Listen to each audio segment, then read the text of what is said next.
গণফোরামের পক্ষ থেকে লাল গোলাপ শুভেচ্ছা। উপস্থিত ভাই ও বোনেরা, আপনারা আজকে কষ্ট করে এখানে এতদিন ধরে আমাকে শুভেচ্ছা জানানোর জন্য আমার জন্মদিনে এসেছেন, তার জন্য আমি খুবই কৃতজ্ঞ, আনন্দিত।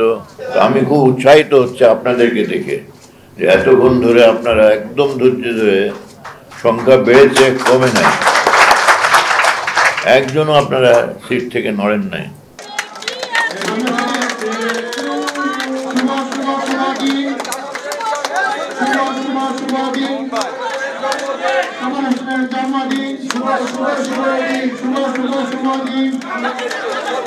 গণফোরামের পক্ষ থেকে লাল গোলাপ শুভেচ্ছা। গণফোরামের পক্ষ থেকে লাল গোলাপ শুভেচ্ছা। শুভ শুভ শুভ জন্মদিন, শুভ শুভ শুভ দিন। গণফোরামের পক্ষ থেকে লাল গোলাপ শুভেচ্ছা। এখন আমাদের সংগ্রামী সাধারণ সম্পাদক স্যারকে কেক খাওয়াই আজকে আপনাদেরকে এখন বসার জন্য অনুরোধ জানাচ্ছি। ক্যামেরায় ওয়াও, স্টাইল দেখাও, Xenon X21 পারলে ঠেকাও।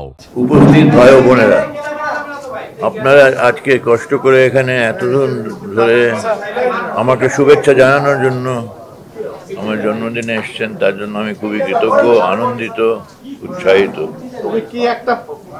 আর আজকে যারা উদ্বেগ প্রকাশ করেছেন দেশের অবস্থা নিয়ে এবং দেশের যে আজকের ঐক্যবদ্ধ আন্দোলনের যে প্রয়োজনীয়তা, সেটার উপরে সবাই গুরুত্ব আরোপ করেছেন।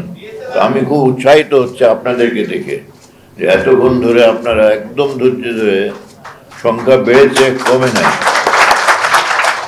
একজনও আপনারা সিট থেকে নড়েন নাই এবং সেই দৃঢ়তার পরিচয় দিয়ে যাচ্ছেন যে আমরা আছি, আমরা থাকবো। বাংলাদেশের যে ঐতিহ্য, বিপদের সময় বা আমাদের ঐক্য আরও সুসংগত হয় এবং সেই ঐক্যবদ্ধ শক্তি নিয়ে আমরা সারা দেশের জাতীয় স্বার্থকে উদ্ধার করেছি এবং আজ পর্যন্ত সেটা চালিয়ে যাচ্ছি আমরা। তো এই হলো গণফোরামের আজকে কর্তব্য।